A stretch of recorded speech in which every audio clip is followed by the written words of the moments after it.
My dear lovely rockers, मेरे मोटे मोटे रसगुल्ले, मेरे लवली लवली पराठा जिसके ऊपर से बटर और घी। तो चलो चलते हैं एक और नए सफ़र पे, जो कि घोस्ट वाली स्टोरी होने वाली है, थोड़े से ट्विस्ट एंड टर्न के साथ में। ठीक है ना? तो अगर आप लोगों को मेरी स्टोरी लाइन, उसके प्लॉट्स पसंद आते हैं तो प्लीज़ मुझे कमेंट्स करना। और ये लास्ट वाली है, इसमें आप लोगों को बहुत सारे लाइक्स करने, बहुत सारे, क्योंकि ये कोल्ड हार्ट पे मैं अपलोड कर रही हूँ। तो ये लास्ट है जिसमें आप लोगों को बहुत सारे कमेंट्स भी करने, बहुत सारे लाइक्स करने हैं। आप सबसे काइंडली रिक्वेस्ट है, इसके बाद अगर आप लोग लाइक और कमेंट करना चाहे या ना चाहे, आप लोगों की मर्जी होने वाली है। बट हाँ, प्लीज़ मेरे चैनल के लिए इतना तो आप लोग कर सकते हो, मुझे पता है ऑफकोर्स आप लोग करोगे। देन चलो हम इस हॉरर स्टोरी को स्टार्ट करते हैं, ओके ना। 470 ईस्वी पूर्व, जहाँ पे एक शख्स बांसुरी बजा रहा था। हालांकि उसने एक बहुत बड़ा ब्लैक ओवरकोट डाला हुआ था और उसके बाल थोड़े से गर्दन तक बड़े थे। उसने अपर आधे बाल को पकड़ के हाफ चोटी बनाया था। उसके सामने में एक बॉडी रखी थी और वो बेधुन एक सिटी बजाया जा रहा था, बजाया जा रहा था, बजाया जा रहा था, बजाया जा रहा था, जिससे कि बहुत सारे ना, हम कह सकते ब्लैक स्मोक जमा हो रहे थे और उस हवेली के आसपास मंडरा रहे थे। गांव वाले ने जब ये सीन देखा, वो सब डर गए और वो वहां आते ही कहते हैं, इस जादूगर को हुआ क्या है, इस जादूगर ने ये क्या किया। तभी एक शख्स अंदर झांकते हुए कहता है, वो किसी को जिंदा करने की कोशिश कर रहा है। सारे गांव वाले ने मिलकर उस बृहत मकान, जिस पैलेस का नाम था बृहत मकान, उसको जलाना स्टार्ट कर देता है। दीवारों पे हर जगह मिट्टी तिल डाल कर पूरा का पूरा पैलेस जैसे ही आग में धुआं हो रहा था। उस जादूगर की आंखें खुलती है और जब चारों तरफ आग देखता है, उस बॉडी को वो एक बेसमेंट में ले जाकर डालते हुए कहता है, मैं वापस जरूर आऊँगा, लेकिन जिस तरह से मेरा प्यार अधूरा रह गया, उस तरह से दूसरे का भी प्यार कभी पूरा नहीं होगा। जो भी इस हवेली में कदम रखेगा, एक का प्यार छीन लिया जाएगा और एक को छोड़ दिया जाएगा और 18 साल वो वापस से वो कोर्स एक्टिव हो जाएगा।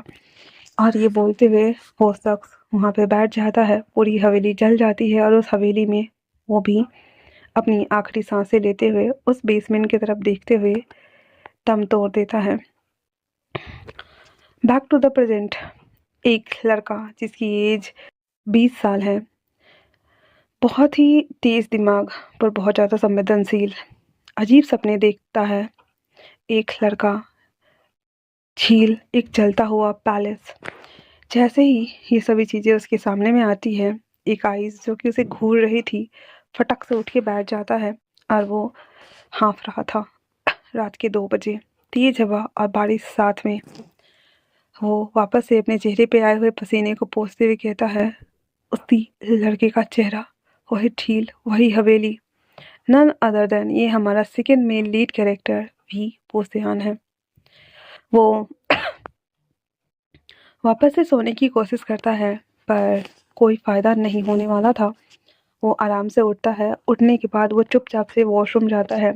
बहुत देर तक वॉशरूम में खड़ा होने के बाद अपने अपार्टमेंट में वापस आ जाता है। फिर वो उतनी रात को कॉफ़ी बनाता है और असाइनमेंट लिखना बैठ जाता है। लिखते लिखते मॉर्निंग के टाइम पे उसकी आंख लग जाती है। जब डोरबेल बजती है तो वो उठता है। बाहर नी सिंह उसे ऐसे आवाज़ लगा रहा था, जहाँ पे विंग डोर ओपन करते हुए कहता है, क्या है? नी सिंह कहता है, तुम टायर्ड हो क्या? रात को तुम्हें फिर से नींद नहीं आई?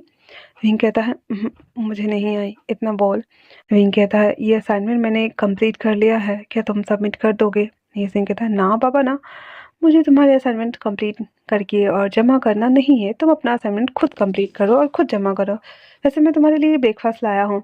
इतना वो ऐसे ना, बॉल में वो उड़ेल रहा होता है।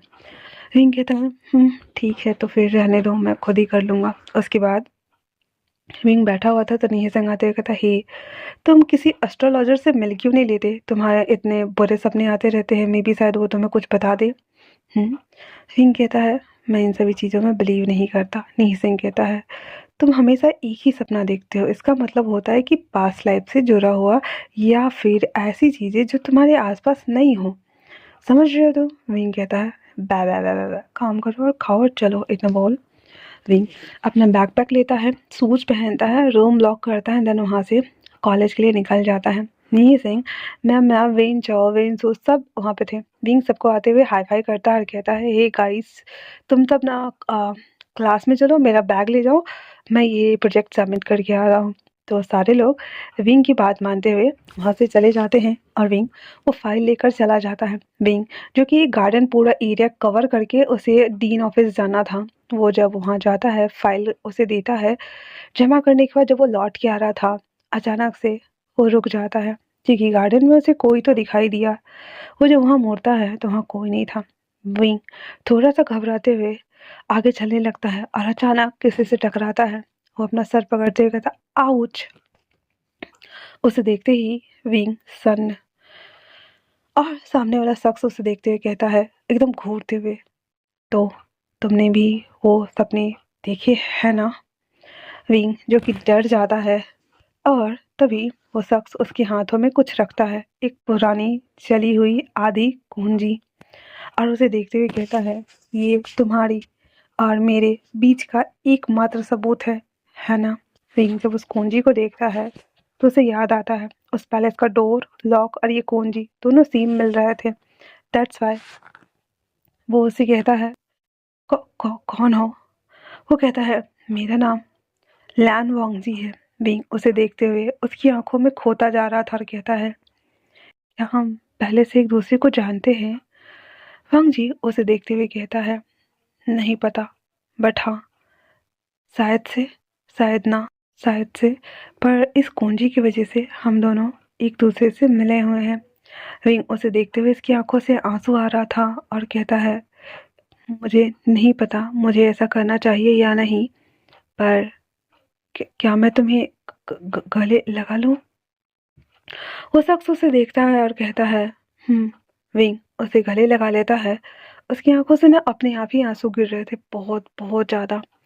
वांगजी उसके बैग को टैप टैप करते हुए कहता है, आई थिंक से तुम्हें क्लास जाना चाहिए। तो विंग कहता है, तुम किस क्लास में पढ़ते हो। वांगजी कहता है, कॉलेज के बाहर, तुम्हारा इंतजार करूंगा।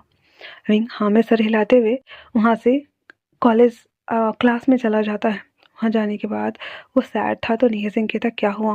विंग कहता है, मैंने ना एक सीनियर्स को देखा और पता है उसकी शक्ल ना बिल्कुल उसी लड़की के जैसे दिखती है। क्या क्या ऐसा हो सकता है कि हमारा ड्रीम रियलिटी में आ जाए। नहीं सिंह कहता, क्या बकवास कर रहा है भाई, छोड़, तू जान दे और क्लास पे फोकस कर, वरना नेक्स्ट टाइम तो फेल हो जाएगा। विंग चुपचाप से ना वो क्लास अटेंड करना स्टार्ट कर देता है, पर उसका दिल बार बार उस शख्स के लिए बाहर क्रैविंग कर रहा था। टिफिन में ही विंग ना कह देता है कि वो लास्ट वाला क्लास नहीं अटेंड करेगा और इतना बोलकर अपना बैग लेके निकल जाता। मैम कहती है, मैं तुम्हारे लिए नोट बना दूंगी, तुम जा सकते हो। विंग ओके बोल देता है तो नहीं सिंह कहता है, इसे क्या हो गया, ये अजीब बिहेव क्यों कर रहा है। हाँ, उसके बाद विंग ना भागते हुए बाहर आता है, वो इधर उधर देख रहा होता है। तभी वो शख्स उसके पास आते हुए कहता है, कि तुम मुझे देख रहे हो। विंग कहता है, हाँ हाँ। तो वो कहता है, एक्चुअली मैं वहाँ बैठा था। तो विंग कहता है, हाँ ठीक है, हम कहीं और चले। वांगजी कहता है, इतना बोल वो दोनों वहाँ से चलना स्टार्ट कर देते हैं। जो विंग था ना, वो बार बार ना वांगजी को ना इसे ना थोड़ा सा घबराते हुए देख रहा था और अपने मन में सोचता है, ये मुझे इतना ज़्यादा फैमिलियर क्यों लग रहा है। क्या मुझे इसे बताना चाहिए कि मैं इसे लाइक करता हूँ। पता नहीं क्यों किस तरह का कनेक्शन है, पर मैं अभी बोलूँगा और आज ही हम मिले तो अजीब हो जाएगा। विंग ना बहुत सारी बातें सोचते हुए कब वो अपने रूम तक आ गया उसे पता ही नहीं चला। विंग जब गेट ओपन के पास आता है तो वांगजी कहता है, ये क्या तुम्हारा कमरा है। विंग जब देखता है कहता है, ओह, हम रूम पर आ गए।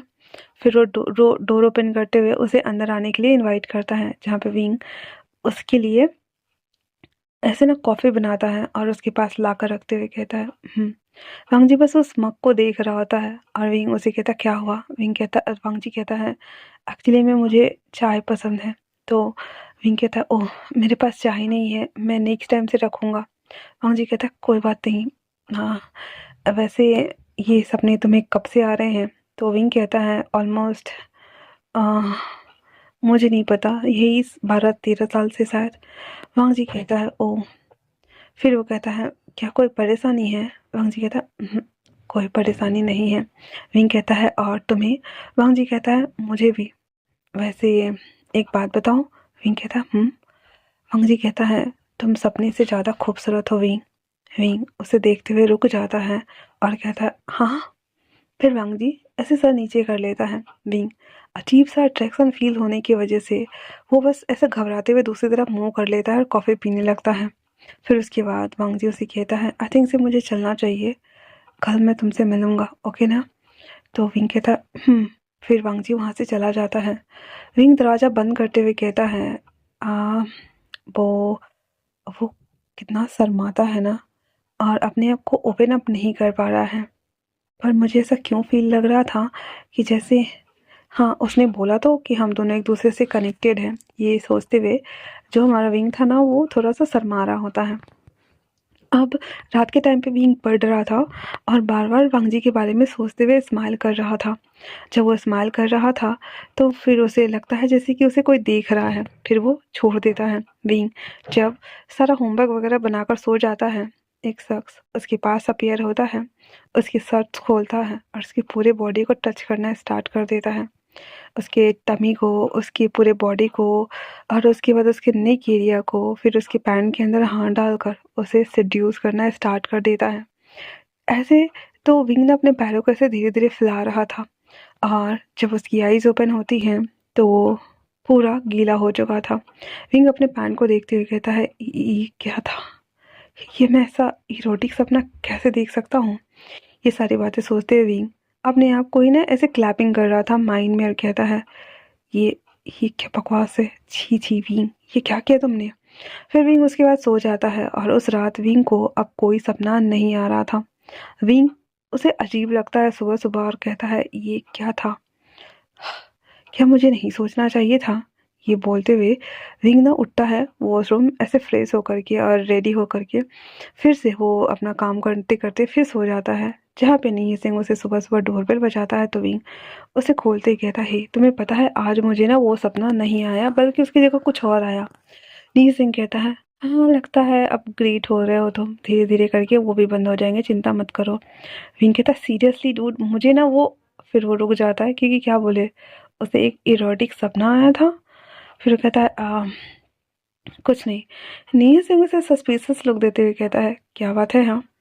तो विंग कहता है कुछ भी तो नहीं है, चलो हम चलते हैं, इतना बोल वो जाने लगता है। तो नील सिंह कहता है एक तो मैं तुम्हारे लिए ब्रेकफास्ट लेकर आता हूँ, तुम मुझे थैंक यू नहीं बोलते हो, पैसे तक नहीं देते हो यार। तो विंग कहता है हाँ प्रोजेक्ट के लिए पैसे किसने दिए थे? मैंने दिया था। तुम्हारे आने जाने का भाड़ा कौन देता है? मैंने दिया था। तुम मेरे लिए क्या लाते? ओनली फॉर ब्रेकफास्ट, उसमें भी तुम्हारे नखरे हैं। नील सिंह कहता है ठीक है, दोस्त हो तो ऐसा बकवास, हाँ मुझे हर बात पे ताना मारता रहता है। ये बोलकर वो दोनों खा रहे थे एक दूसरे को देखते हुए, जहाँ पे नील सिंह उसे घूरते हुए कहता है तुम इतने ज़्यादा स्माइल क्यों कर रहे हो?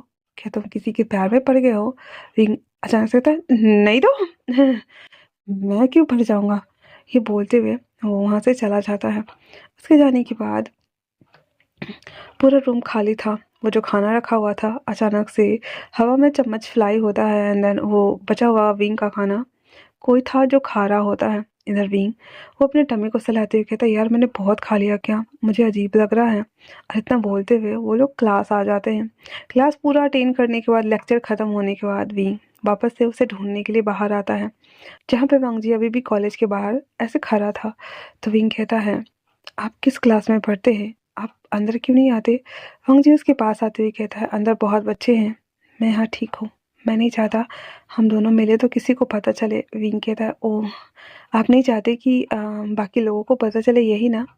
वांग जी कहता है विंग उसे देखते हुए कहता है ठीक है तो फिर हम कहाँ जा रहे हैं? वांग जी कहता है यहाँ पे ना गार्डन एरिया है, हम वहाँ चले। कहता है गार्डन, हम बच्चे हैं क्या? वांग जी कहता है मैं जाना चाहता हूँ, इतना बोल। फिर विंग कहता ठीक है। दोनों आकर झूला पे बैठे हुए थे तो वांग जी से कहता है कितना अरसा हो गया ना?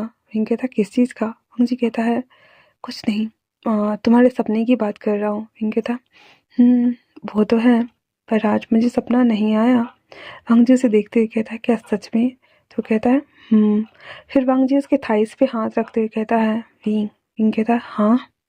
वांग जी कहता है क्या तुम मुझे पसंद करते हो? विंग एकदम हाँ हाँ करके उसे देखते हुए कहता है वो मैं ऐसा नहीं है। वंग जी कहता है मैं तुम्हारे दिल की धड़कन सुन सकता हूँ और मुझे पता है ना। इतना बोल वंग जी धीरे धीरे उसके करीब बढ़ता है जहाँ पे विंग उस झोला को ना कस के पकड़े हुए आंखें बंद किए हुए था।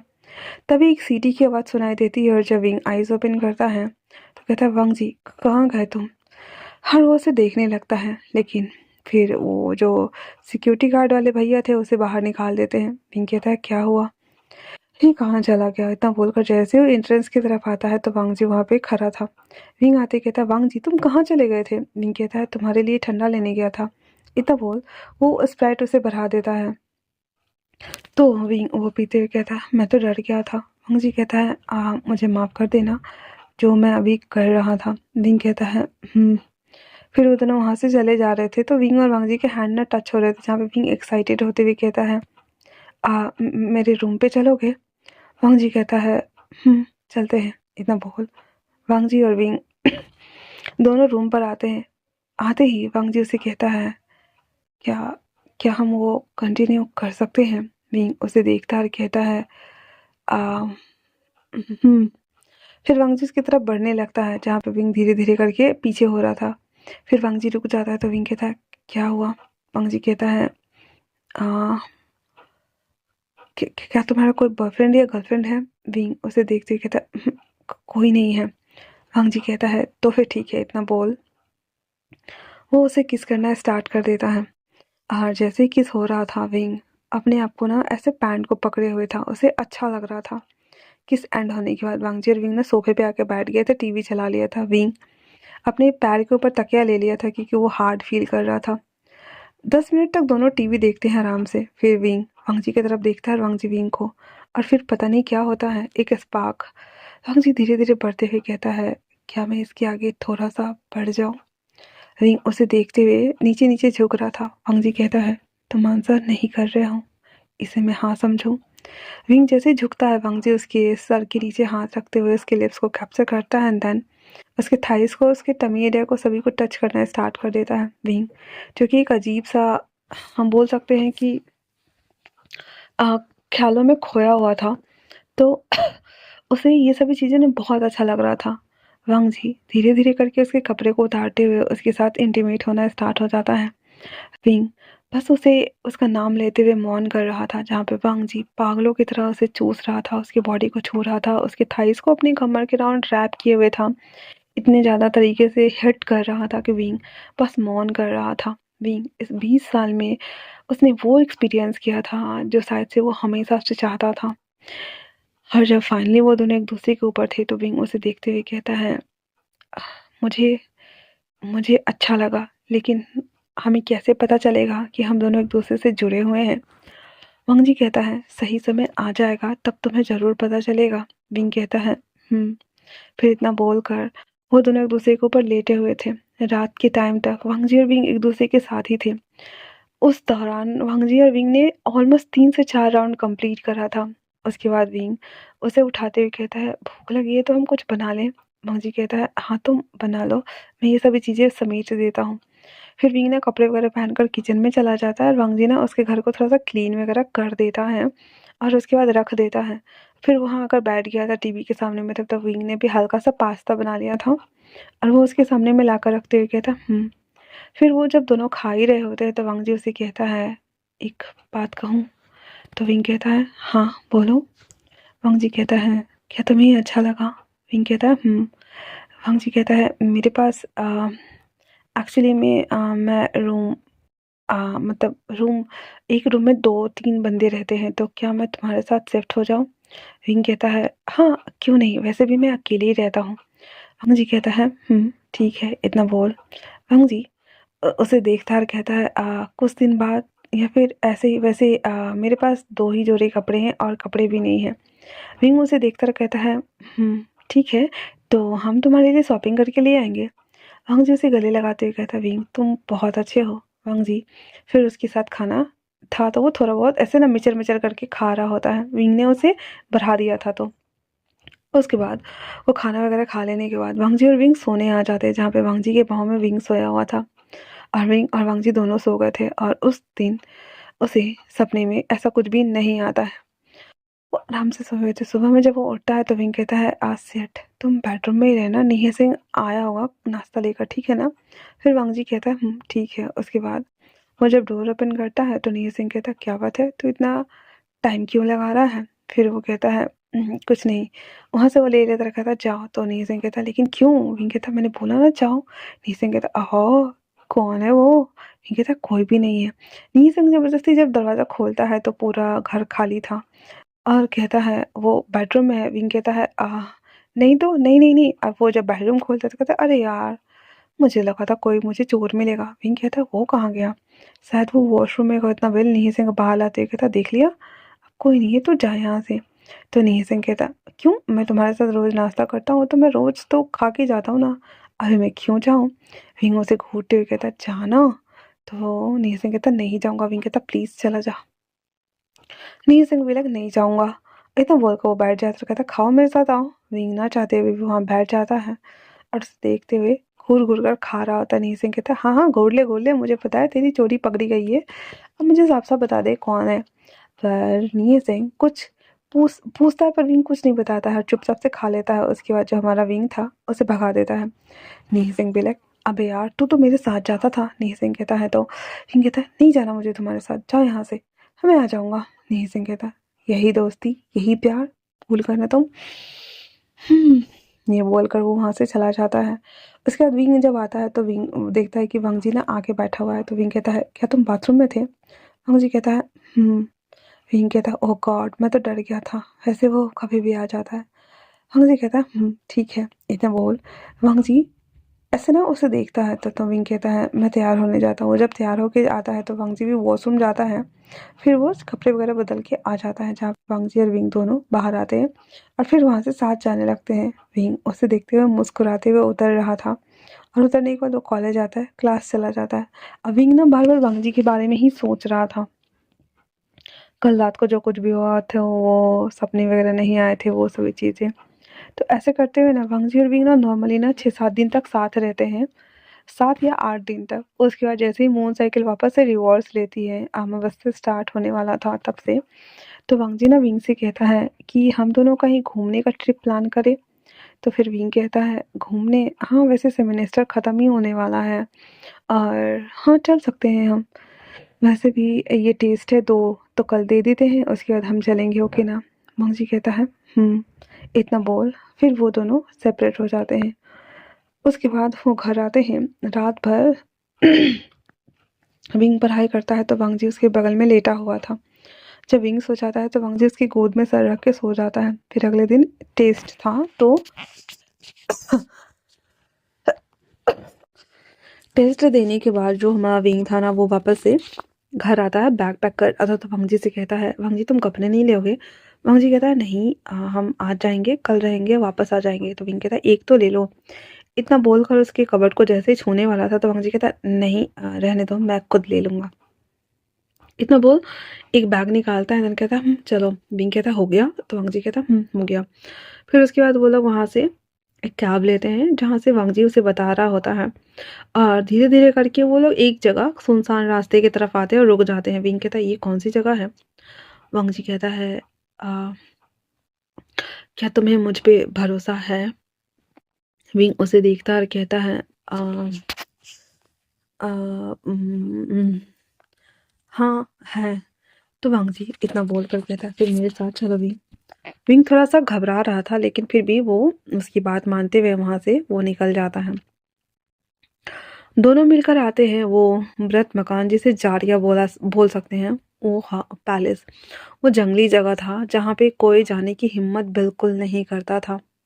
दोनों वहाँ आते हैं तो विंग ना उस कुंजी से ना उस पैलेस को खोलता है। दरवाज़ा खुलते ही जैसे ही वो दोनों कदम रखते हैं, हवा का तापमान बिल्कुल गिर गया था। दीवार पे उभरी हुई उंगलियां जैसे निशान और फर्श पे सूखा खून की लकीरें और एक धुआं और साया उसकी तरफ आते हुए दिखता है, जिसे देखकर विंग का दिल कांप जाता है और उसके पीछे छुपते हुए वो कहता है, वांगजी हम यहाँ क्यों आए हैं? वांगजी धीरे से कहता है, क्योंकि इस हवेली में मेरे बाप को ना निगला था। और सच कहूँ तो वो तुम्हें भी बुला रही है। विंग इतना ज़्यादा डर गया था उसे देखते हुए, कहता क्या मतलब? तो वंग जी उसे अपने सामने लाते हुए कहता तुम और मैं, मुझे नहीं पता पर किसी न किसी तरीके इससे जुड़े हैं। तो विंग कहता है तुम मुझे डरा रहे हो वंग जी। वंग जी कहता है आओ चलो इसको घूमते हैं, इसमें डरने वाली क्या बात है। इतना बोल वंग जी उस पैलेस को हर एक चीज़ को वो दिखा रहा था जो कि बहुत ही ज़्यादा बेजार जर्जर खंजर खंडर जैसी हालत में था। विंग ये सभी चीज़ें देखते हुए अचानक से एक बेसमेंट के पास आ जाता है और एक जगह पे खड़ा था जिसे देखते ही कहता है वहाँ क्या हो सकता है। वंग जी कहता है मुझे नहीं पता, मैं नहीं जानता। विंग उसे जैसे लगा जैसे उसे किसी ने जकड़ लिया। वो कहता वांग जी। वांग जी कहता हाँ। वो उसे अपने हाथ देना चाहता था लेकिन वांग जी को वो नहीं पकड़ पा रहा था। वांग जी उसका हाथ पकड़ते हुए कहता ऊपर चलो चलते हैं, और फिर उसे ले जाता है। तब जाकर विंग ऐसे ना फ्री हो पाया था।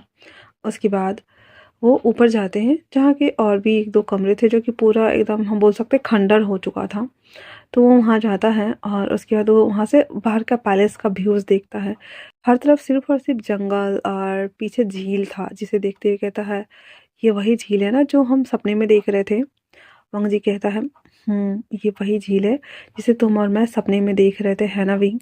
विंग उसे देखते हुए कहता है ये जगह काफ़ी अजीब है और यहाँ आने के लिए और जाने के लिए कोई रास्ता भी नहीं है। यहाँ कौन रहता होगा? वंग जी कहता है पता नहीं, पर इस हवेली में मेरे डैड मॉम आए थे। तो विंग कहता है और वो कैसे आए थे? तो विंग कहता है जब मैं बच्चा था तो मैं खेलते खेलते यहाँ आ गया था और मेरे मॉम डैड मुझे बचाने आए थे, तो उन्होंने मुझे इस पैलेस से बाहर निकाल दिया था और उसके बाद ये पैलेस, इस पैलेस में वो दोनों। इतना बोलकर वांग जी सैड हो जाता है। तो विंग उसे कंसोल करते हुए कहता है तुम चिंता मत करो वांग जी, मैं हूं ना।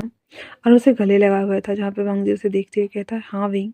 इतना बोल उसके फोrehead पे किस करता है और कहता है चलो हम कुछ और देखते हैं। इतना बोलकर वो लोग छत पे जाते हैं और बाहर के ऐसे ना व्यूज लोगों को देख रहे होते हैं। धीरे धीरे जब शाम हो जाता है तो वो नीचे आते हैं और जब दरवाज़ा खोलने की कोशिश करते हैं दरवाज़ा खुल ही नहीं रहा था। विंग और वांग जी दोनों डोर ओपन करने की कोशिश करते हैं लेकिन दरवाज़ा नहीं खुल रहा था। विंग कहता है ये क्या हुआ? वांग जी कहता है मुझे भी नहीं पता कि ये क्या हुआ। इतना बोल वो भी ट्राई कर रहा था लेकिन कुछ असर नहीं हो रहा था। बहुत ज़्यादा जद्दोजहद करने के बाद फाइनली जब वो दरवाज़ा खुलता है तो वो दोनों एक दूसरे को देखते हुए कहते चलो चलते हैं, लेकिन अचानक से एक फोर्स उन दोनों को सीधे फेंक देता है अंदर और दरवाज़ा खुद ब खुद बंद हो जाता है। विंग के पास जो कुंजी थी उसे विंग ने गले में पहन लिया हुआ था जिससे वो कुंजी ना चमकने लगी थी। और जो हमारा वांगजी था जब वो खड़ा होता है तो उसकी आंखों से और हाथ से और चेस्ट से हर जगह से ना खून निकलना स्टार्ट हो जाता है, वो भी बिना चोट के। विंग उसके पास आते हुए उसे कहता ये क्या हो रहा है? लेकिन वांगजी उसे नहीं देखता है और नहीं देख पा रहा था। और विंग ऐसे रोते हुए कहता है ये क्या है, ये क्या है? लेकिन तभी हवेली की दीवार पर एक छाया बनती है, एक औरत की परछाई। उसकी आवाज़ काँपती है और गुर्राते हुए कहती है वांग जी अपनी मौत याद आ गई ना? विंग एकदम सदमे में इधर उधर देख रहा था और वांग जी को देखते हुए कहता है मौत? तो तुम तो जिंदा हो ना? वांग जी अपनी ब्लड वाली आइज के साथ में विंग को देखता है जिसे देखकर विंग सीधे चिल्लाते हुए नीचे गिर जाता है और उसे देख कर बस वो चुप हो जाता है। विंग कहता है ये नहीं हो सकता, ये सच नहीं है। तुम जिंदा हो, तुम मेरे साथ थे, हम कॉलेज गए, हमने वो सब कुछ किया, तुम मेरे साथ घूम रहे थे, मेरे साथ खा रहे थे, और ये सच नहीं है। वांग जी धीरे से कहता है मैं जिंदा नहीं हूँ विंग, मैं इसी हवेली में मारा गया था, पर मेरी आत्मा को सिर्फ तुम देख सकते हो। विंग उसकी आंखों से ना आंसू बह जाते कहता है नहीं ये सच नहीं है। फिर मैं तुम्हें कैसे छू छू छू सकता हूँ, कैसे महसूस कर सकता हूँ? वांग जी जवाब दो मुझे। वांग जी कहता है कि तुम वो एकमात्र इंसान हो जो मुझे वापस से बना सकते हो, या तो मुझे मार सकते हो या मुझे जिंदा कर सकते हो। विंग कहता है क्या बकवास है ये, क्या है ये, क्या क्या है ये? हाँ। तो वो उसे देखते हुए उसके पास आता और कहता है एक्चुअली में वो जो छाया है वो छाया एक्चुअली में मेरी मॉम की है। और तो विंग कहता है नहीं, वो तुम्हारी मॉम की नहीं है, वो कुछ और है। वांग जी कहता है क्या मतलब? विंग उसे देखते हुए कहता है मैंने कहा ना कुछ और है। पर तुम तुम मर कैसे सकते हो? हाँ। वांग जी कहता है मुझे भी नहीं पता। और कहता है जब जब मैं यहाँ यहाँ आया था खेलने के लिए तो मुझे भी नहीं पता कि क्या हुआ था। वो कहता है जो भी हो, लेकिन मैं तुमसे कैसे बन गया? तो वंग जी कहता है एक मरकर भी अधूरा और दूसरा जीकर भी अधूरा, मुझे नहीं पता विंग, पर ये सच है, यही सच है। जैसे ही वो चिल्लाता है दीवार पे अचानक से आग फैलती है, हवेली फिर से जलने लगी थी और वांग जी मौत वाली रात दोहराई जा रही थी जिस दिन वो मरा था। विंग ना वांग जी का हाथ पकड़ लेती है और कहती है अगर ऐसा है, अगर तुम मेरी वजह से बंधे हो तो मैं भी बंधूंगी, मैं तुम्हें वापस लाऊंगी। इतना बोलते हुए विंग उस जगह पे बैठ जाता है जहाँ वो थोड़ी देर पहले था। वहाँ बैठते हुए कुछ मंत्र इंचैंट करना स्टार्ट करता है। कुंजी अचानक से बहुत तेज रोशनी में फैल जाती है, उसके गले से टूटते हुए बेसमेंट की तरफ चली जाती है। अंधेरा चीरता है, हवेली चिल्लाती है और जारा बेहोश हो जाती है। सुबह होती है तो उसकी आँख खुलती है। सॉरी, विंग ना अस्पताल में अपनी आखिरी सांसें ले रहा होता है। उसके पास एक लड़का बैठा होता है, ठोस, गर्म पर जिंदा। विंग उसे देखता और कहता है वांग जी। वो मुस्कुराता है और कहता है हाँ वांग जी। विंग उसे देखते हुए छूते हुए कहता है तुम सच में हो, यह मेरा वहम है? वो कहता है नहीं, मैं सच में हूँ, मुझे नई बॉडी मिली है। विंग कहता है नई बॉडी? वांग जी कहता है हाँ, पहले तुम खुद को रिलैक्स्ड करो, ठीक हो जाओ, मैं यही हूँ। लगता है तुमने मुझे वापस से खींच ही लिया, अब मैं जिंदा हूँ पूरी तरह से। वो जब ये बोलता है तो विंग उसे कहता है क्या मतलब? तो वांग जी कहता है जो तुम सुन रहे हो, हाँ मैं जिंदा हूँ। तो विंग उसे कहता है तो अब छोड़ोगे तो नहीं? वांग जी उसके माथे पे किस करता है और कहता है अब तो हमें मौत भी अलग नहीं कर सकती, क्योंकि तुमने हमें यहाँ जो लाया है। विंग उसे देखते हुए थोड़ा सा सैड हो जाता है और उसे कहता है क्या सच में? वो कहता है डॉक्टर आते हैं, विंग को चेक करते हैं एंड देन उसे रिलैक्स करने के लिए बोल दिया जाता है। उसके जाने के बाद वो शख्स उसके हाथों को पकड़ते हुए कहता है एक्चुअली में वो जारिया पैलेस एक बृहद मकान था जहाँ पे एक जादूगर रहा करता था जिसे जिंदा लोगों ने जला दिया। कहते हैं मरते वक्त उसने साफ दिया था जो कोई भी इस हवेली में आएगा अपने प्यार के बदले में प्यार को बचाने की कोशिश करेगा, खुद ब खुद इस हवेली के दीवार में वो कैद हो जाएगा। मतलब हवेली किसी भी एक शख्स को अंदर रहने नहीं देता है, एक को छोड़ता है तो एक को ले लेता था। इतना सुनना हुआ था तो कहता है फिर तुम्हारी मॉम? वो कहता है जब मैं छोटा था तो गलती से यहाँ पे घुस गया। एक्चुअली में हम लोग उस झील के किनारे पिकनिक मनाने आए थे और हमें नहीं पता था कि ये जगह शापित है। दैट्स वाई जब मैं खेलते खेलते इस पैलेस में आ गया तो मेरे मॉम डैड मुझे बचाने आए।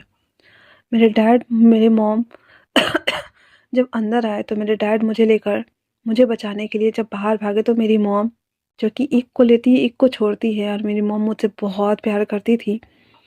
डैड जैसे तैसे करके उस पैलेस से बाहर आए लेकिन दरवाज़ा बंद हो गया और मेरी मॉम को इस दीवार ने निगल लिया और मैं बच गया। हाँ, तो मैं क्या ही करूँ? विंग उसे देखते हुए कहता है तो तुम्हारी मॉम के साथ? वांग जी कहता है शायद वो इस दीवार में समा गई, पत्थर में बदल गई, पता नहीं, शायद जिंदा ही।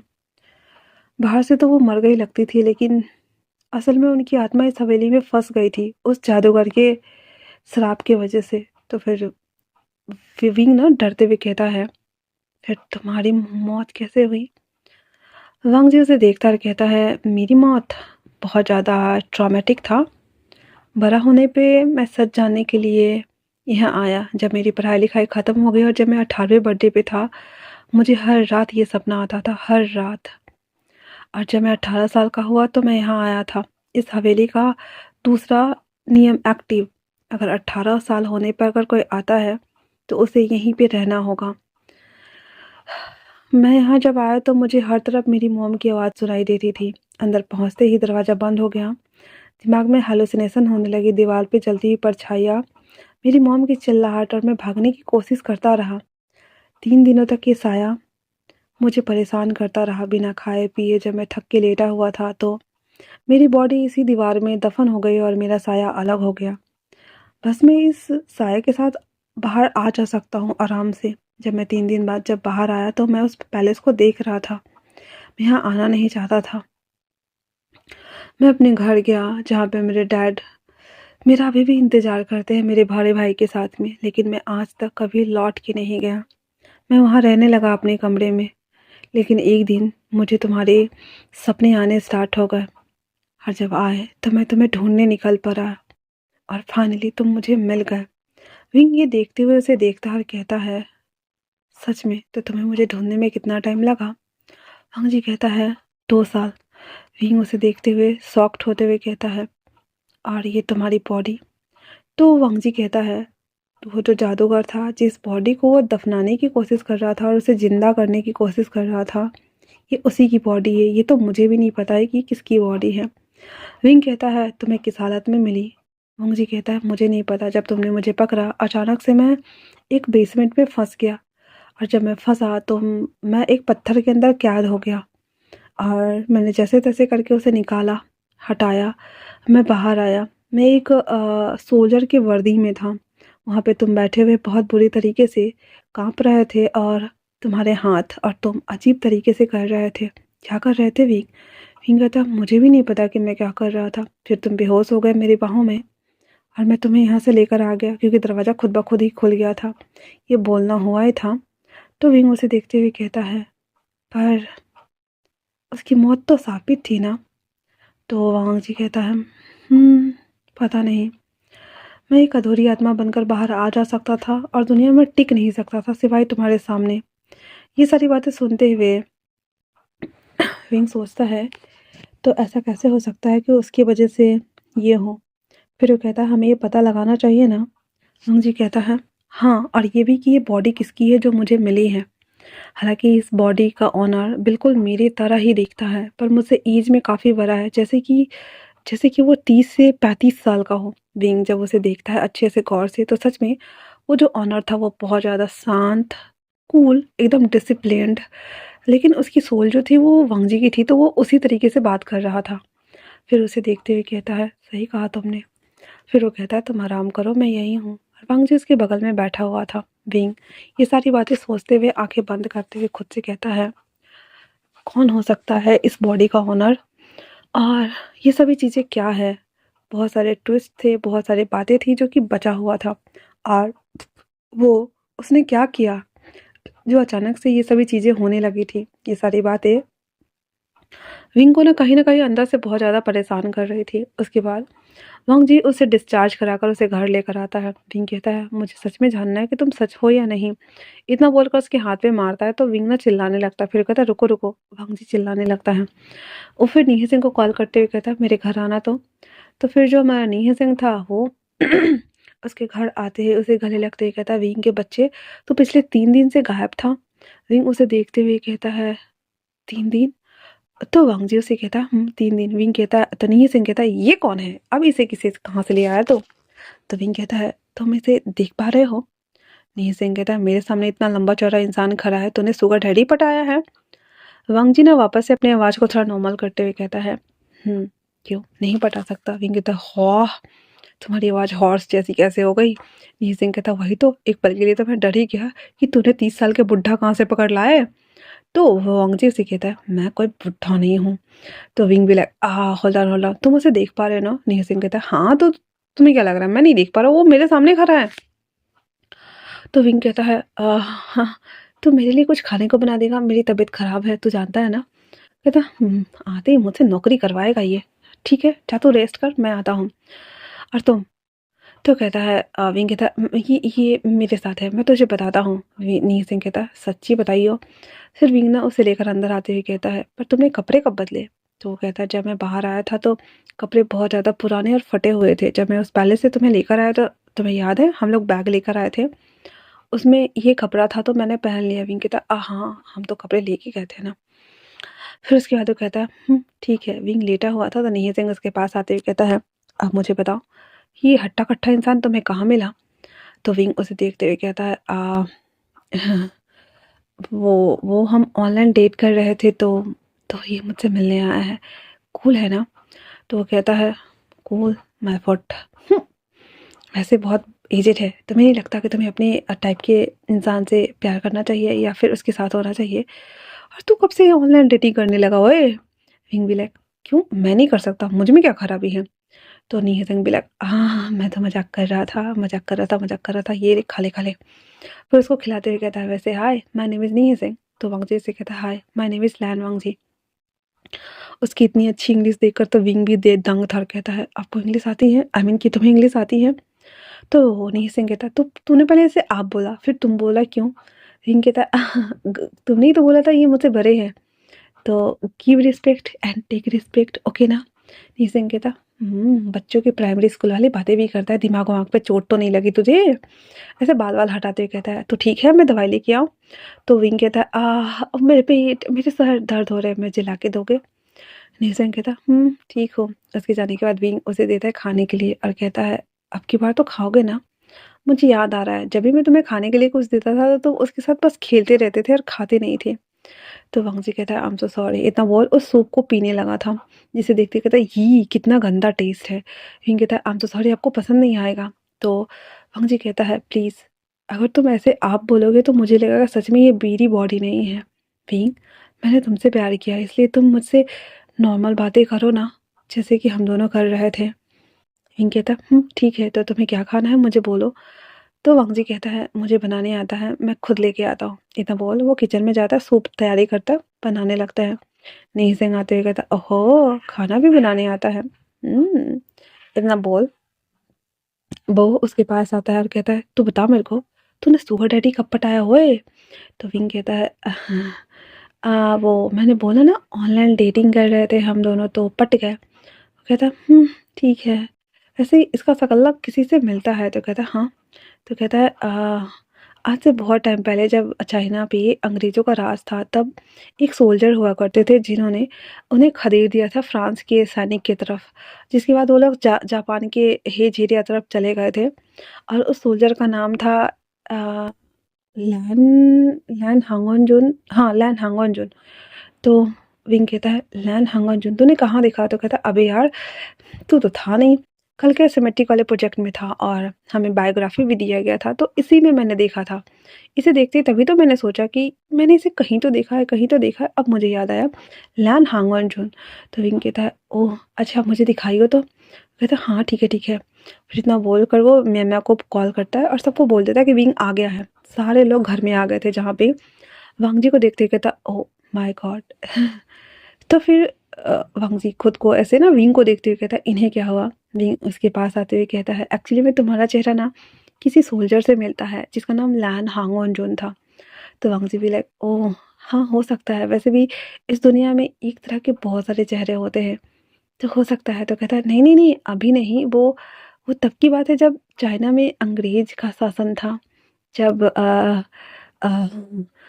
मतलब हमारे एम्पायर का टाइम जोन ख़त्म हुआ और अंग्रेज़ इंटर किए थे, तब हिल्स एरिया में सभी चले गए थे और उन लोगों को हटाने के लिए हाँ, एक सोल्जर थे जिनका नाम था लैन हांगोनजुन। तो वोंगजी कहता है क्या मैं देख सकता हूँ? तो कहता मैं उस किताब का पेज पलटते हुए दिखाती है जहाँ पे वैसा ही कपड़ा, चेहरा जैसा सब कुछ जो हमारा वांगजी था पहनकर जब बाहर आया था। और उसे देखते हुए कहता है ओह! बिल्कुल सेम है। और विंग बस इस बात को समझ पा रहा था और कोई भी नहीं। तो कहता तुम्हारी शक्ल बिल्कुल सेम मिलती है। और सब लोग एक दूसरे को देख रहे होते हैं तभी वहाँ पे पार्टी वार्टी चलती है इस किताब को बंद करके। सभी लोग ड्रिंक करते हैं, नाश्ता वगैरह करते हैं और वो सब हो जाने के बाद सब चले जाते हैं। तो वांगजी विंग के बगल में बैठा हुआ था जहाँ पे विंग कहता है मैं ना थक गया हूँ, मैं गोद में सो जाऊँ। तो वांग जी उसके ऐसे गोद में लेकर टैप करते हुए कहता है, तो ये बॉडी का ओनर लैन हांगन जून था, कौन हो सकता है वो? तो विंग कहता है, पता नहीं, हमें क्या करना है? तो वांग जी कहता है, पर अच्छा नहीं लगता ना, मुझे किसी और की बॉडी मिल गई, और आखिरकार मुझे ये बॉडी मिली क्यों, मुझे समझ नहीं आ रहा है। तो विंग कहता है, मुझे भी नहीं पता कि तुम्हें वो बॉडी मिले क्यों। खैर छोड़ो, इतना बोलते हुए उसे देखता है जहाँ पे वांग जी उसे देख रहा था। विंग ना ऐसे उठकर उसे किस करने वाला था, तो वांग जी कहता है, तुम जान लो ये बॉडी, विंग कहता है, मैंने तुमसे प्यार किया है, ये बॉडी भी तुम्हारी तरह दिखती है, इसलिए मुझे कोई दिक्कत नहीं है। इतना बोल विंग उसके गोद में चढ़ जाता है और उसे किस करने लगा था। जहाँ पे वांग जी जब ये किस कर रहा था, उसे कुछ कुछ चीज़ें याद आ रही थी। एक आ, एक घोड़ा जिसके ऊपर एक बैठा हुआ शख्स। वांग जी ने विंग को अलग करते हुए कहता है, तुम्हें कुछ दिख रहा है? विंग कहता है, नहीं तो।" वांग जी कहता है, पता नहीं, मैं देख पा रहा हूँ। विंग कहता है, अगर तुम देख लो तो मुझे भी बता देना। तो वांग जी उससे कहता है, विंग कहता है, मुझे तुम्हारी सारी बातों पर यकीन होगा, क्योंकि इस चीज़ को मैंने खुद एब्जॉर्व किया है, देखा है, ये झूठ नहीं हो सकता। वांग जी, अभी हम ये करें। इतना बोलते हुए विंग ना टी शर्ट उतार देता है, जहाँ पे वांग जी उसके नेक एरिया को बाइट करना स्टार्ट कर देता है, और धीरे धीरे करके वो वापस से सारे कपड़े बिखरे हुए थे, वांग जी विंग को गोद में ले आ करके अंदर आ जाता है, और उसे ये सभी चीज़ें हटाने के बाद उसके पैर को, उसके थाइस को, उसके बॉडी को ऐसे रब करते हुए धीरे धीरे करके उसे किस कर रहा था। किस करते करते उसे वापस से बेड पे लाता है, और जब उसे हिट कर रहा था, पुश कर रहा था, तो वांग जी को एक चीज़ याद आ रही थी, जहाँ पे एक बहुत बड़ा जैसे हम कह सकते हैं कि थोड़ा सा पत्थरों से घिरा हुआ जगह, जहाँ पे एक शख्स कुछ चीज़ें बना रहा है और दूसरा शख्स वो लेटा हुआ है। फिर वो आते ही उसने अपने कपड़े उतारे, उसे हक करते हुए कहता है, हम वहाँ चलें। फिर वहाँ पे वो लोग, मतलब सामने वाला शख्स बैठा हुआ है, और एक उसके सामने वाला शख्स उसे ऐसे ही गोद में पकड़ के हिट कर रहा है। ये चीज़ें ना वांग जी को दिखाई दे रही थी। तो विंग कहता है, क्या हुआ? फिर से कुछ दिख रहा है, मुझे देखो, ओके ना? इतना बोल विंग उसे ऐसे कैप्चर करता है, किस करना स्टार्ट कर देता है। उसके बाद जब किस करते करते ख़त्म होता है ये सारा राउंड, तो वांग जी उसके ऊपर लेटा हुआ था, और विंग उसे कहता है, अगर तुम्हें कुछ भी दिखाई देता है तो प्लीज़ मुझे बताना, पर प्लीज़ मुझे छोड़कर मत जाना, मैंने इतना प्यार कभी किसी से नहीं किया है। वांग जी उसे देखते हुए कहता है, और मैं पहली बार एक इंसान का लाइफ एंजॉय कर पा रहा हूँ। मैं तुम्हें छोड़कर कभी नहीं जाऊँगा विंग, बिल्कुल भी नहीं। इतना बोलकर वो दोनों एक दूसरे को खड़ल किए हुए थे, जहाँ पे विंग उसे देखते हुए कहता है, लेकिन हमें पता लगाना होगा ना, आखिरकार ये सब कैसे हुआ? तो वो कहता है, वो तो है। इतना बोलते हुए वो दोनों सो जाते हैं, जहाँ पे जो हमारा वांग जी था, उसे फील होता है कि उसके आसपास कुछ तो है, पर वो जब आइज़ ओपन करता है तो उसे कुछ भी समझ में नहीं आता है। फिर वो विंग से कहता है, विंग उठो, पर विंग जो कि नींद में था और वो उठ भी नहीं पाता है। तो वांग जी ना उठकर वॉशरूम चला जाता है। फ्रेश होकर जब वापस आता है तो देखता है विंग हवा में फ्लोट कर रहा है, और वांग जी आंखें बड़ी हो गई थी, और वो कहता है, ये क्या है? और इतना बोलते हुए उसे नीचे करने की कोशिश करता है, लेकिन हमारा विंग नीचे आ ही नहीं रहा था। वांग जी उसके पास आते ही उसकी बॉडी को नीचा करने की कोशिश करता है, लेकिन सारी कोशिशें नाकाम हो रही थी, क्योंकि विंग की बॉडी नीचे आ ही नहीं रही थी। विंग उसे ऐसे ना बेड पे चढ़ के जैसे नीचे को लाने को होता है कि विंग की बॉडी फटक से सामने खड़ा होते ही आईज ओपन करती है। पूरी आईज डार्कन थी, एकदम ब्लैक। फटक से उसने वांग जी का गला पकड़ते हुए कहा, तुम तुम इस बॉडी को बचाना चाहते हो? हाँ, तुम इस बॉडी को बचाना चाहते हो? मैंने तुम्हारे लिए खुद को खतरे में डाला, मैं मर गया, और तुम इस बॉडी को बचाना चाहते हो? मैं तुम्हें नहीं छोड़ने वाला, क्योंकि तुम मेरे हो, सिर्फ मेरे हो। इतना बोलकर वो विंग को छोड़ता है, जहाँ पे वांग जी उसे धड़फड़ाते हुए पकड़ता है, जहाँ पे विंग के सर में चोट लग गई थी। अब अपना सर पकड़ के बैठा था। वांग जी उसे पकड़ते हुए कहता है, तुम ठीक हो? हाँ। विंग कहता है, मुझे कुछ हुआ था क्या? मैं यहाँ क्या कर रहा हूँ, और मुझे चोट चोट कैसे आई? वांग जी कहता, कुछ नहीं, नींद में ना तुम स्लीप वॉक कर रहे थे, दैट्स वाई तुम्हें ये चोट आई है, तो तुम सो जाओ। हाँ, सो जाओ।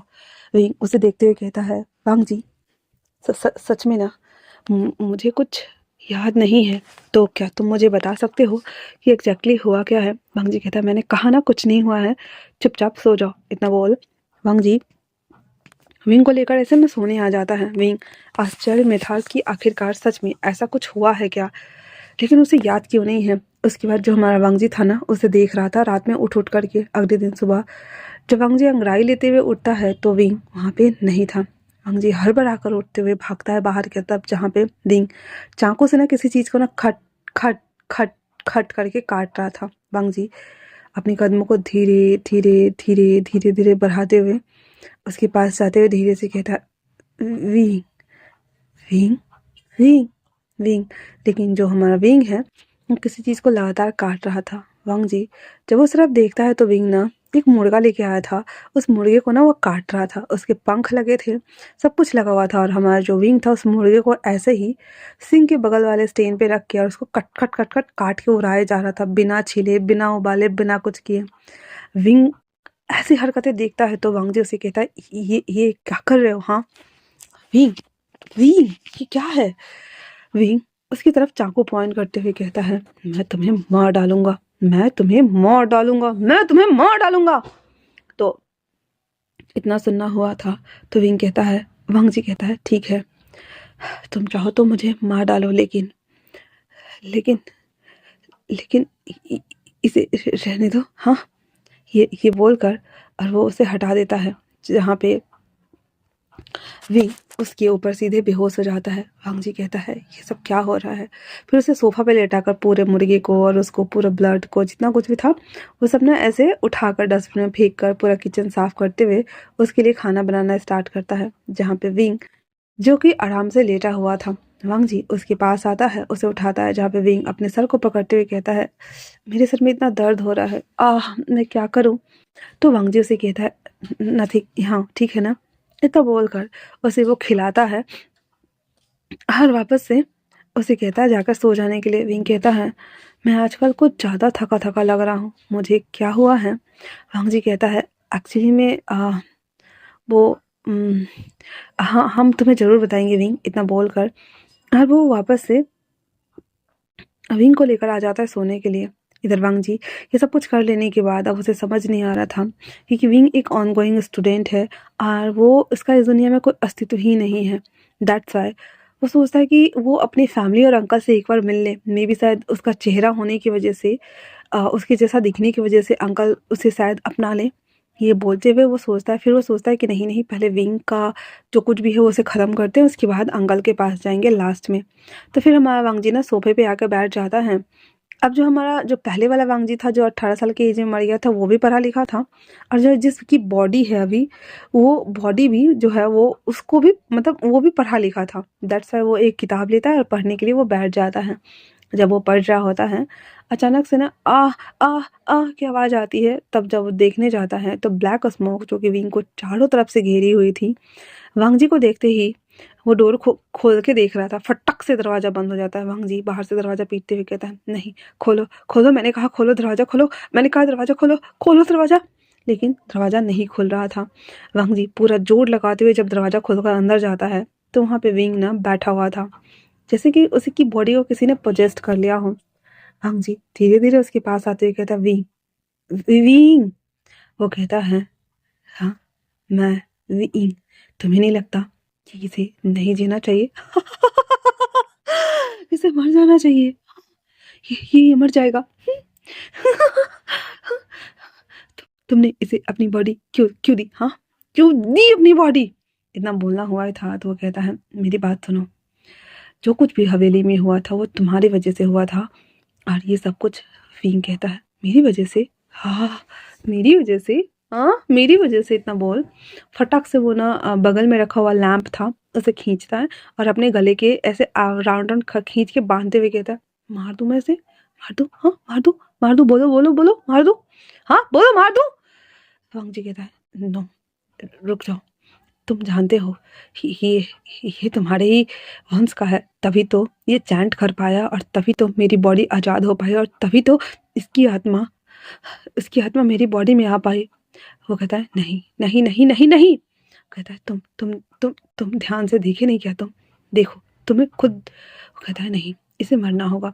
हम जिसके पास आते से पकड़ते हुए कहता है, प्लीज़ छोड़ दो विंग, विंग छोड़ दो उसे, प्लीज़ प्लीज़ विंग होश में आओ, विंग विंग होश में आओ, विंग। इतना बोलते ही वांग जी विंग के लिप्स को कैप्चर करते उसे बाइट कर लेता है। ब्लड आते हैं के साथ ही वांग जी जैसे उस ब्लड को टच करता है उसकी बॉडी से, वो आत्मा बाहर निकल जाती है। विंग रोते हुए कहता है, मुझे मुझे आ, आ, तो वांग जी ना जल्दी जल्दी उसके गले से तार निकालता है। विंग रोते हुए कहता है, क्या हुआ है? हाँ, मुझे क्या हुआ है? मैंने कुछ किया। हाँ, मुझे पता है मैंने कुछ किया। मुझे नहीं पता मैंने क्या किया, पर मैंने कुछ किया। मुझे कहता है, कुछ नहीं, सब सब ठीक है, सब ठीक है, सब ठीक है, सब ठीक है। तभी बाहर से ना कुछ टूटने फूटने की आवाज़ आती है, जहाँ पे वांग जी और विंग जब बाहर आते तो पूरा सोफा पलटा हुआ था, टेबल पलटा हुआ था, किचन का सारा बर्तन पलटा हुआ था। लाइट ना फ्लक्चुएट हो रहा था, जिसे देखते विंग कहता, कौन है यहाँ पे? कौन है? मैंने बोला, दीवार पे ना ऐसे ना हाथ पैर ना पंजे के निशान बन रहे थे, जिसे देखकर दोनों डर गए थे। विंग कहता है, ये कौन है? हवेली का भूत यहाँ है क्या? वांग जी कहता है, जो चीजें हमें समझ में नहीं आती इसका मतलब नहीं कि वो हवेली का भूत होगी। ये बस एक बुरी आत्मा है जो मेरे पीछे आई है और कुछ नहीं। मैं इसे देखता हूँ। इतना बोल उसके हाथ लिप्स में जो ब्लड लगा था वो लेता है, अपने हाथ पे लगाता है एंड देन कहता है, विंग मेरे साथ मंत्र दोहराओ। विंग कहता है, पर मुझे नहीं। वांग जी कहता है, मैं जो बोल रहा हूँ दोहराओ। फिर वांग जी बोलते जाता है और विंग उसे दोहराते जाता है। और उसके बाद वो आत्मा वहाँ से गायब हो जाती है। सब कुछ नॉर्मल था। विंग और वांग जी आसपास देखते हैं और उसके बाद वो कहता है, वो चला गया क्या? वांग जी कहता है, पता नहीं, पर फिलहाल से अभी घर में तो नहीं है। विंग कहता है, लेकिन ये कैसे किया? वांग जी कहता है, मैं एक चीज समझ पाया हूँ। तुम वहाँ पे अचानक से बैठ के जब इंचैंट कर रहे थे, तब वांग जी की आत्मा सीधे सीधे तहखाने में आई थी, है ना? विंग कहता है, हाँ। मैं उसे पकड़ने की कोशिश करता रहा, लेकिन उसकी आत्मा सीधे तहखाने की तरफ चली गई, उस चाबी की वजह से। मुझे नहीं पता कैसे। तो वांग जी कहता है, तुमने कोई मंत्र चैंट किया था? विंग जो कि नीचे बैठने के साथ उसकी गर्दन ऊपर हो गई थी और वो अपने आप ही चैंट करा जा रहा था, करे जा रहा था, उसे नहीं पता था। कहता है, मुझे नहीं पता, लेकिन मैं कुछ बोल तो रहा था, मुझे बिल्कुल नहीं पता कि मैं क्या बोल रहा था। वांग जी कहता है, मे बी शायद तुम उसी वंश से हो जिस वंश से वो। तो कहता है, हाँ, क्या मतलब? कहता है, कुछ नहीं, छोड़ो। और इतना बोलकर वो विंग को लेकर अंदर आ जाता है, जहाँ पे विंग और वांगजी सो जाते हैं। रात के ऑलमोस्ट ना 9 बजे का टाइम हो रहा था। वांगजी जब उसकी आईज ओपन होती है तो विंग फिर से नहीं था। वांगजी कहता है, विंग विंग। पर विंग ना पूरे रूम में नहीं था, कहीं पे भी नहीं था। वांगजी पागलों की तरह गैलरी में उसे आवाज लगाते हुए ढूंढ रहा था। एक दो डोर ओपन करके भी पूछता है कि विंग कहाँ है, लेकिन विंग का कहीं कोई नामो निशान नहीं था। वो जब नीचे आता है तो अचानक से उसे दिखता है कि ऊपर छत पर कोई रेलिंग पे ना चल रहा है। वांग जी कहता है, no no no no no no, बिल्कुल भी नहीं, बिल्कुल भी नहीं, विंग विंग विंग विंग विंग, नो। इतना बोलने के साथ ही वांग जी दौड़ते भागते ऊपर की तरफ भागता है। भागते भागते उसके पास जब तक आता आता तब तक विंग ना छलांग लगाने ही वाला था कि विंग ऐसे वांग जी ना उसके पास आकर उसके हैंड को कैप्चर करते हुए कहता है, क्या कर रहे हो विंग? विंग उसे देखते हुए कहता है, विंग कौन विंग? हाँ, ये तो नहीं बचेगा, ये बिल्कुल नहीं बचेगा। वांग जी कहता है, आखिरकार तुम चाहते क्या हो? हाँ। तो वो कहता है, मैं क्या चाहता हूँ? वांग जी कहता है, मेरे होते हुए तो बिल्कुल नहीं हो सकता। वो अपना हाथ छुड़ाने वाला था कि वांग जी और विंग दोनों नीचे गिरते हैं। वांग जी के ऊपर विंग गिरा था और दोनों के सर में चोट लगी थी, ब्लड बहुत ज़्यादा आ रहे थे। आनंद फानंद में उन्हें हॉस्पिटल पहुंचाया गया, जहाँ पे वांग जी सपना देखता है। वांग जी जो कि उस टाइम जोन पे जस्ट जनरल बना ही था, और वहाँ पे ना लोगों को ना, क्योंकि राजा का शासन ख़त्म हुआ था, उसके बाद से फ्रांस के लोग आ गए हुए थे, तो सबको ना एक एक ऐसे सत्ता दी गई थी, और जो बड़े बड़े लोग थे वो किसी न किसी पोस्ट पे काम कर रहे थे। तो वांग जी भी जनरल था। वो वहाँ जब आया था तो गांव में ना बहुत लोग थे जो कि राजा को और उसके फैमिली को मानते थे। उसी राजा के लिए काम करने वाला था एक जादूगर जिसका नाम वींग था, और वो बहुत रहस्यमय तरीके से चीज़ों को पलट देता था या ख़त्म कर देता था। उसका घर था जिसका नाम व्रत मकान था। वो घर कम जीता जागता पत्थर से बना हुआ मकान था, मतलब कि उसे उसने अपने जादू से जागृत करके बनाया था। वो मकान में अगर कोई दूसरा शख्स घुस जाता तो वो पत्थर उसे निगल जाता था। और जो हमारा वांगजी था वो जब वहाँ पे आया, तो जब उसने रिपोर्ट करने के लिए वहाँ पे आया, तब पहली बार मंगनजन की बॉडी ने उस जादूगर को देखा जिसने काले लिबास पहने थे, ओवरकोट डाला था और हाथों को रोके राजा के पास थे। राजा उससे गुस्सा होती है बोला कि सारे शासन तो तुम लोग के गवर्नर्स के पास में है, तो तुम हमारे पास क्या आए हो। लेकिन वांग जी जो कि अपने कल्चर से जुड़ा हुआ था, दैट्स वाई उसने राजा के लिए सम्मान दिखाया और फिर वहाँ से चला गया। अब जो जादूगर था वो राजा के लिए काम करता था। धीरे धीरे करके वांग जी और जादूगर का कहीं ना कहीं आमना सामना होता। एक तीखा व्यंग, एक तीखा वान चलता, लेकिन कहीं ना कहीं दोनों को हिट करने लगे थे। एक दिन जब वांग जी को नदिया किनारे उसे एक मगरमच्छ ने काटा, तो वहाँ पे कोई नहीं था और वो जादूगर उसे लेकर के आया। उसने कुछ जड़ी बूटी से पोषण बनाए और उसे वांग जी को हील कर दिया। रात में जब वांग जी को बुखार चढ़ा, तब उस जादूगर विंग ने ही उसकी मदद की और उसकी सहायता की। लेकिन वांग जी जिसे नशा चढ़ रहा था, वो आते ही उसने उस जादूगर को देखा। वो एक पत्थर पे लेटा हुआ था। वो उठा, जादूगर जो कि पोषण बना रहा था रासायन तरीके से, उसे जाकर वो हक कर लेता है। वो उसे कहता है, तो क्या मैं आपको इतना पसंद हूँ? वांग जी ने कहा, हाँ। जादूगर ने कहा, तो क्या जन्म जन्म के लिए साथ रहेंगे? वांग जी ने कहा, हाँ, क्योंकि उसे बुखार का असर था, इसलिए उसे नहीं पता था कि उसने क्या वायदा किया है। इसलिए विंग कहता है, अगर आप मुझसे धोखा देंगे या मुझसे दूर जाने की कोशिश करेंगे तो आप मर जाएंगे। वांग जी ने कहा, हाँ। फिर विंग ने एक पोषण था जिसे लव स्पेल पोषण बोल सकते हैं, वो उसके मुंह में डाला।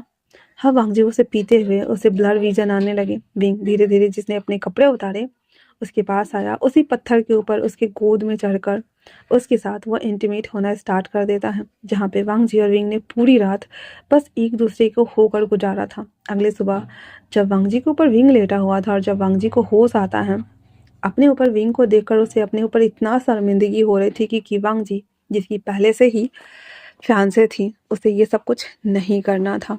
इसी वजह से वो विंग को उसी तरीके से सोता हुआ छोड़कर वहाँ से चला गया। 3-4 दिनों के लिए वांग जी विंग के सामने में मतलब कि हांग वनजून उस जादूगर के सामने में नहीं आता है। और उसके बाद जब वो आया तो उस राजा को वो सम्मान कर ही रहा होता है। तभी वो राजा उसके सामने में बहुत सारा प्रेजेंट ऐसे डालते हैं। तो हांग वनजून कहता है, ये क्या है? वो कहता है, हमने सुना कि आपके फियांसे और आपका भाई यहाँ आने वाला है, छोटा वाला। तो उसके आने की खुशी में तब पहली बार जा कर के जादूगर को पता चलता है कि इस शख्स का पहले से ही कोई फियांसे भी है। वो इतना ज़्यादा नाराज हुआ कि बाहर आते ही उसने वांग जी को कहा कि तुमने कहा था कि तुम मुझे छोड़कर कभी नहीं जाओगे, लेकिन ये क्या है? वांग जी ने जो नशे में उससे प्रॉमिस किया था उसे कुछ याद नहीं था, इसलिए उसने विंग से बात करने की कोशिश की, लेकिन विंग नहीं माना। जब उसकी फियांसे और उसका जो छोटा भाई था जब वो यहाँ आया, तो विंग ने गुस्से गुस्से में रास्ते में उसके ऊपर हमला किया अपने जादू से और उन दोनों को मार डाला। वांग जी जो कि उसे बचाने के लिए जब तक आता आता विंग ने उन दोनों को मार डाला हुआ था। और वांग जी और विंग का आमना सामना होता है। विंग जो कि बहुत गुस्से में था, उसने वांग जी के ऊपर भी हमला कर दिया और वांग जी की भी बॉडी वहाँ पे पड़ी हुई थी। विंग ने उन दोनों को छोड़कर सिर्फ वांग जी को बॉडी को अपने साथ लाया, अपने घर के पत्थर पे डाला और उसे जिंदा करने वाले पोषण बनाना स्टार्ट करने लगा। वहीं दूसरी तरफ जब गांव वालों को पता चला कि गांव में 2 लोगों का खून हो गया और इसके पीछे उस जादूगर का हाथ है, तो सारे लोग उस घर में देखने के लिए आ गए। पर जब उन्होंने देखा कि उसके सामने में एक जला हुआ इंसान है जिसे काट काट कर उसके मांस को निकाला जा रहा है और उसके अंदर कुछ कुछ भरा जा रहा है, उसके खून भी निकाल करके कुछ पोषण बनाए जा रहे हैं, तो सबको लगा ये जादूगर पागल हो गया है, इसे जिंदा रहने का कोई हक नहीं है। फिर वो राजा के पास गए, लेकिन राजा ने उसे मना कर दिया ये सभी चीज़ें करने के लिए, क्योंकि राजा को पता है कि ऐसी सारी चीज़ें होती हैं। लेकिन जो वहाँ पे फ्रांसीसी सेना थे, उनमें से एक जनरल आया और उसने आज्ञा दिया कि उसने मेरे लोगों को मारा है, इसलिए इसे भी मारना होगा, मरना होगा। ये बोलकर उस व्रत मकान में आग लगाने की आज्ञा दी जाती है, जिसमें वांग जी की बॉडी को जो वो जादूगर था मतलब हांग वनजून की बॉडी को सबसे पहले बेसमेंट में डालता है और उसका रिचुअल पूरा नहीं हुआ था, इसलिए बैठकर वो रिचुअल स्टार्ट कर देता है, जिसकी वजह से वो मकान, वो जगह श्रापित हो गया था। ये सारी चीज़ें देखते हुए जो हमारा वांग जी था, जब उसकी नींद खुलती है हॉस्पिटल में, तो पूरे 3 दिन हो चुके थे। उसे समझ में आ गया था कि जो बीइंग है ये उसी का वंश है, क्योंकि उसने भी तो वहाँ पे बैठ करके ऐसे ही चैंट स्पेल किया था, क्योंकि वांग जी को आत्मा को ये पता है, ठीक है।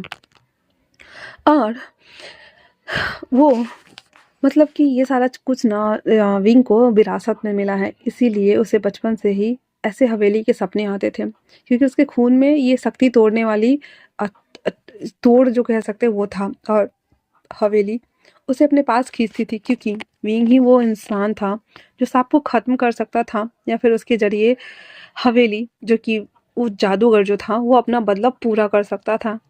इसीलिए विंग विंग को वंग जी के सपने आते थे और उससे कनेक्शन दिखता था उस चाबी का, क्योंकि उसके खून से ही ये सांप टूट जाता, या फिर ये जो पैलेस था वो पूरी तरीके से जाग सकता था।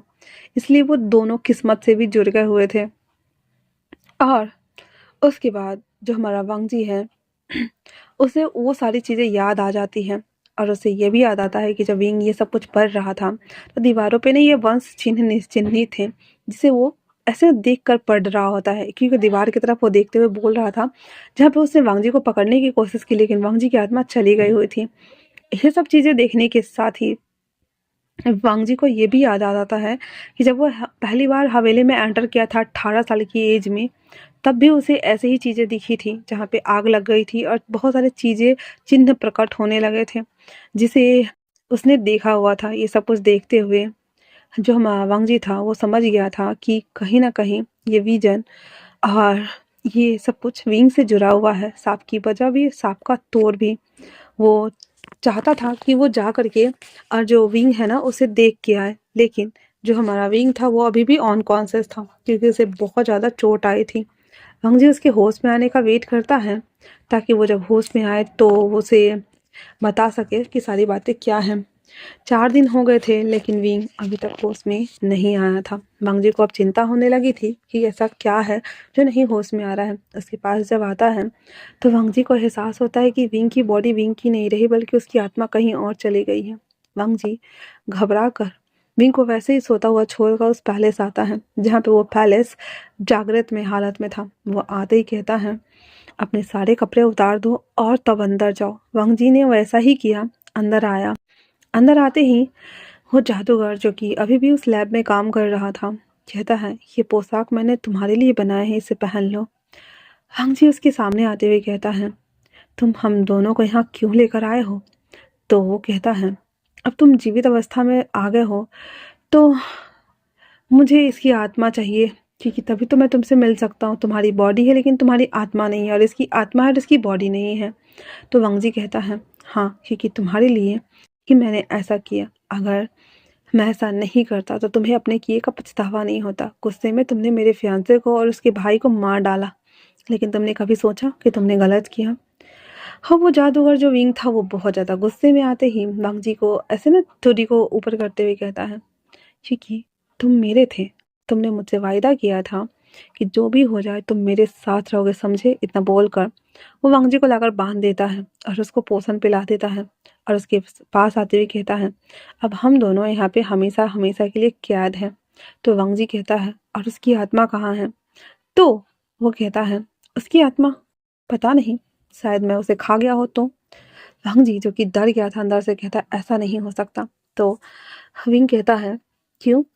उसके लिए इतना चिंता, और मैं यहाँ हूँ उसका कुछ नहीं। वांग जी उसे कहता है, अगर तुम्हें मेरी बॉडी चाहिए तो तुम ले सकते हो। जादूगर विंग कहता है, क्या करूँ मैं अपनी बॉडी तो खुद जला चुका हूँ, तो मैं भी एक आत्मा हूँ, और बिना आत्मा के तुम्हारी बॉडी किस काम की? ये आत्मा तुम्हारी बॉडी को जिंदा रखे हुए है, और मुझे इसकी आत्मा से कोई मतलब नहीं है। मुझे तो तुम्हारी बस बॉडी चाहिए और मेरा आत्मा काफ़ी है ना? वांग जी उसे कितना समझाता है लेकिन विंग नहीं मानता है। वांग जी उसे लास्ट में कहता है, जब मैं अगला जन्म लूंगा तो मैं तुम्हारा होऊंगा, जब तक तुम मेरा वेट करोगे।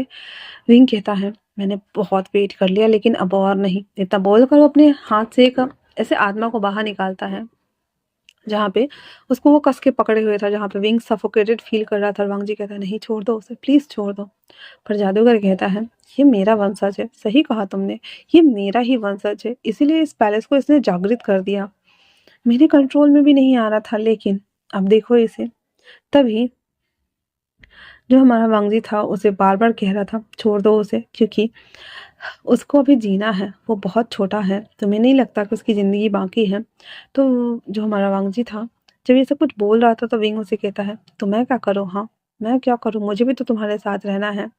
तुमने वो सब कुछ किया जो मुझे करना चाहिए। वांग जी कहता, तुम बदले में अंधे हो गए हों, तुम्हें दिखाई नहीं देता। उस वक्त मैंने ऐसा कभी कहा था कि मैं तुम्हारे साथ नहीं रहूंगा और मैं अपने फियांसे के साथ रहूंगा? क्या तुमने मेरी बात कभी सुनी? क्या तुमने जानने की कोशिश की सच क्या था? हाँ, ये सच था कि मेरी फियांसे थी, ये भी सच था कि हमारा रिश्ता हुआ था।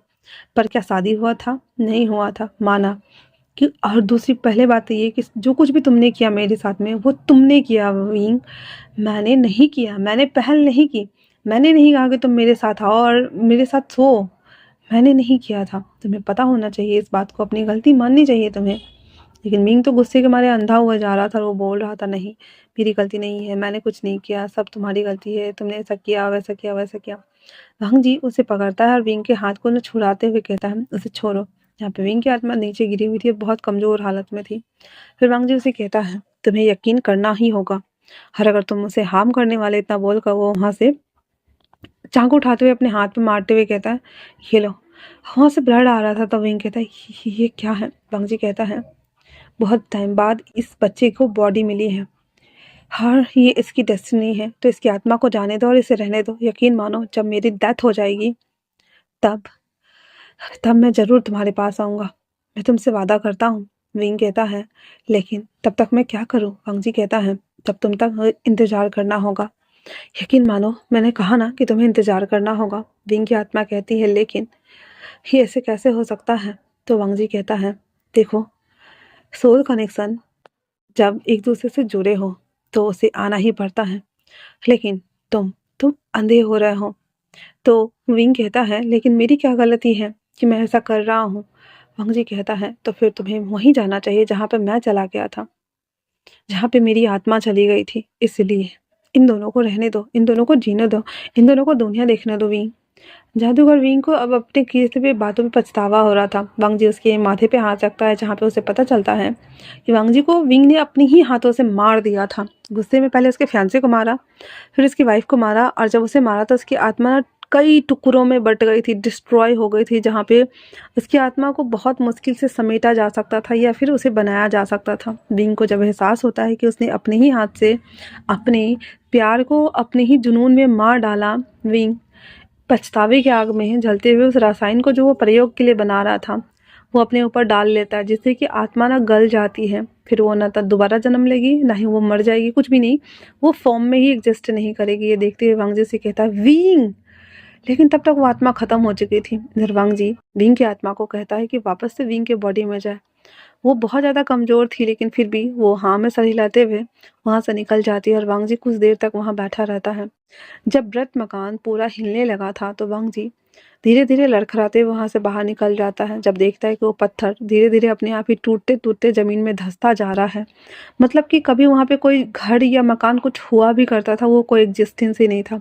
वो पूरी चीजें धरती के अंदर समा जाती है और ऊपर छोटे छोटे पेड़ उग जाते हैं, जिसे देखकर वांग जी कहता है, फाइनली तो इसका अंत हुआ।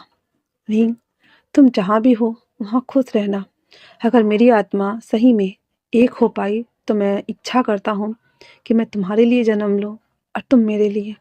तब तक इन दोनों को जीने देते हैं। इतना बोल हांग जुन वांगजी से कहता है, तो अब तुम्हें अपना विंग को ख्याल रखना है, ये बॉडी तुम्हें मिली है तो उसका ध्यान रखना।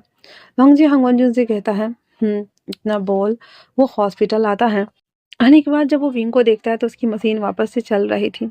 अब जाकर इन दोनों को अच्छा फील होता है, क्योंकि फाइनली विंग स्टेबल लग रहा था। जब शाम के टाइम पे विंग को होश आता है और वो वांग जी को देखता है तो वो रोते हुए कहता है, मुझे याद है क्या हुआ था वहाँ पे। वांग जी उसे कहता है, सब ठीक है, अब हम वापस से अपनी नई जर्नी स्टार्ट करने वाले हैं। विंग उसे कहता है, क्या आप मुझे छोड़कर चले जाएंगे? वांग जी उसे कहता है, भले ही ये बॉडी मेरी नहीं है, इस बॉडी का ओनर हांगवन जुन है, लेकिन उन्होंने मुझसे कहा है कि जब तक एक सर्टन एज नहीं हो जाती हमारी तब तक हम डेथ को एक्सपीरियंस नहीं करने वाले हैं, तब तक हम साथ रहने वाले हैं। विंग विंग रोते रोते वांग जी के गले लग जाता है, कहता है, तो तुम मुझे छोड़कर मत जाना ना प्लीज। वांग जी कहता है, कभी नहीं, मेरी डेस्टिनी थे तुम हो और हमेशा रहोगे। ये बोलते हुए उसे गले लगा लेता है और वो कंसोल कर रहा होता है। तो इसी के साथ ये वन शॉट यहीं पे समाप्त होता है। कैसा लगा आप लोगों को मुझे कमेंट्स करके जरूर बताना। मिलते हैं नए वन शॉट में, तब तक के लिए थैंक्स फॉर वॉचिंग।